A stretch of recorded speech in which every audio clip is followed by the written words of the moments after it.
Hello, my name is Emily Casterline. I will be doing a presentation on biblical marriage. This will be analyzing Jewish and Christian marriages and how they compare to biblical marriage and what needs to change and how they differ. So as I said before, we will also include how Christian society needs to fix what is not biblical in their view of marriage. So according to the Bible, from Genesis 1:28, marriage is companionship. Your spouse is your helpmate, and you are first there to serve each other and strengthen each other. And then the second purpose is for procreation. As God says, be fruitful and multiply. Now, with that, in the New Testament, God also includes that the partners in this marriage should equally love each other. The husband leads as the husband is mirroring Christ, and the woman must submit. However, that does not mean that she should be tread upon. It only means that she should respect leadership, and with that, if the husband is a healthy leader, he should respect his wife and take into account and value her opinions and her insight. Now, according to Jewish marriages, there's not much information in the Bible about marriage, so they glean their information, their rules for marriage from the Talmud, which was written around 780 to the 7th century. If the first beginnings of the guidelines for marriage is very interesting. It says 40 days before a male child is conceived, a voice announces whose daughter they will marry. Now, a perfect match is pashert. And however, the Talmud is not always consistent. There are certain areas where it is for pashert and certain areas that are against pashert or seem to contradict that idea. However, even if you marry your bashert, your perfect match, it does not mean that you will have a perfect marriage, because like with all human marriages, everything takes time, effort, dedication, and nothing is trouble-free. In the Jewish tradition, it is also possible to divorce your bashert. And even after divorce, the Jewish belief is that God even picks a second wife. And interestingly, God picks a second wife for the man according to the man's merit or how good he is. Now, you cannot know your bashert. You cannot know your perfect match. So don't worry about it. And the 3 ways of acquiring wife during marriage is contract, sexual intercourse, and money. Usually all 3 are satisfied in the Jewish tradition, but only one is really required. And modern day marriages, usually they just provide a ring in following of Western tradition. Now, it is often a common misconception that a wife is bought as property and as a slave. However, this is not true. Most commonly is to use the smallest coin, the small amount of money to give to your wife as a symbol of her accepting the contract of marriage. Now, for the Jews, engagement and marriage are 2 separate things. However, if you become engaged, unlike the Western tradition, you are married. However, you cannot indulge on the benefits of marriage, cannot live together, and you have to divorce in order to get out of the engagement or get out of it through death. Now, in modern days, things can get a little messy, so the Jews prefer to have both traditions, both ceremonies. There's a specific ceremony for engagement and a specific ceremony for marriage, and they put them all together just to avoid misunderstandings. Now, in the Jewish tradition, marriage is a private consensual relationship. So usually a witness or rabbi are not needed. However, it has become the Jewish tradition to have a rabbi to officiate a ceremony as a way to imitate Christians, but also to appease Western law, mainly American law. Rabbis implement severe punishment if their traditions are not taken seriously. And in the Jewish faith, it is actually unholy to abstain from marriage. The thought behind that being that men are constantly thinking about sex or pleasure, so they'd rather have them be able to think about it in the context of having a wife. So since holiness, you are closer to holiness if you're married. Specifically, all rabbis must be married, and even older rabbis scold younger rabbis who are not married yet. Primary purpose of marriage is companionship, love, and intimacy, as said in Genesis 2:18. And the second purpose is procreation. According to the Torah and Talmud, men can have more than one wife, but women can only have one husband. It is an accepted norm, but not very common. And rabbis have never really been recorded of having more than one wife. They have been recorded as having concubines, but not more than one sexual partner. Now, according to the Jewish faith, polygamy was officially banned in the year 1000 because of the pressures of the Christian culture around them. However, Yemenite and Ethiopian Jews still practice polygamy. Husbands must provide food, clothing, and sexual relations, plus whatever the couple has agreed in their contract. And the man cannot force sexual relations on the woman or abuse his wife in any way, according to Jewish law. And the woman's owns every single piece of property that she brings into the marriage. However, the husband is allowed to manage it and enjoy the profits and benefits of the property that is in the relation that is brought.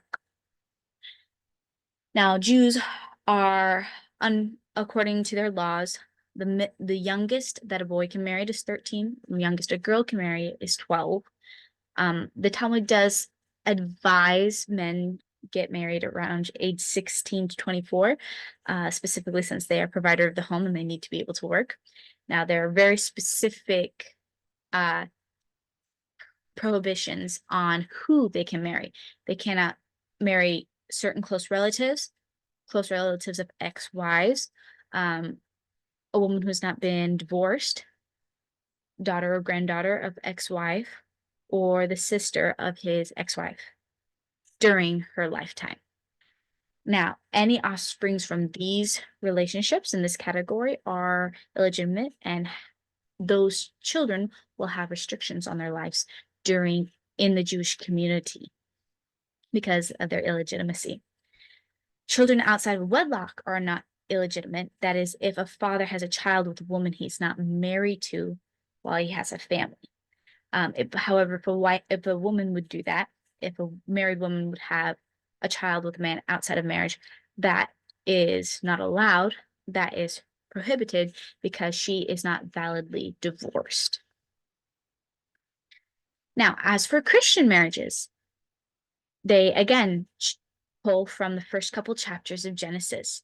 They must leave their nuclear family and be joined to their spouse, making their own family. It's a sacred union. Some Christians believe at the highest order. Martin Luther claimed it to be pleasing to God. Now, when Christian marriages came to be, it was at the peak of Greco-Roman society, and it was most common in those cultures for women and children to be property of the husband, of the man of the house. Prepubescent girls were forced into marriages with older men. They could force their wives to also have dangerous abortions, and a father could commit infanticide with no repercussions, as he is the head of the house. Whatever he says goes, and he might specifically kill the girl babies because they were more unwanted, according to Thoreau. So, only with the Christianity arrival of Christianity marriage, men and women were both obligated to not be promiscuous. Men were equal and men and women were equal, and the women were complementary in the relationship. Of course, it is sacred in God's eyes. Now, God does not, according to the Jewish view, God does not allow for abortions, infanticide, polygamy, incest, divorce, or adultery. And all these prohibitions were for women's protection. Now, divorce, there's a very few circumstances that divorce was allowed, and we'll get into that later. As Christian view of marriage came about, women had more dignity and can choose who they would marry and enjoy marriage, and be leaders in certain areas of the areas that they were in charge of as the wife of the household. Now, because women were allowed to choose now, they tend to get married much older, a bit older than the pagan religions around them, because in the religions around them, girls did not have the choice and often could be sold into marriage. Also, women who uh, women who were widows were not forced to remarry, as was a common culture, because they now had the church as a community to assist them if they had any needs and protect them, most importantly. Now, go over the basics of Christianity. One husband, one wife, one man, one woman.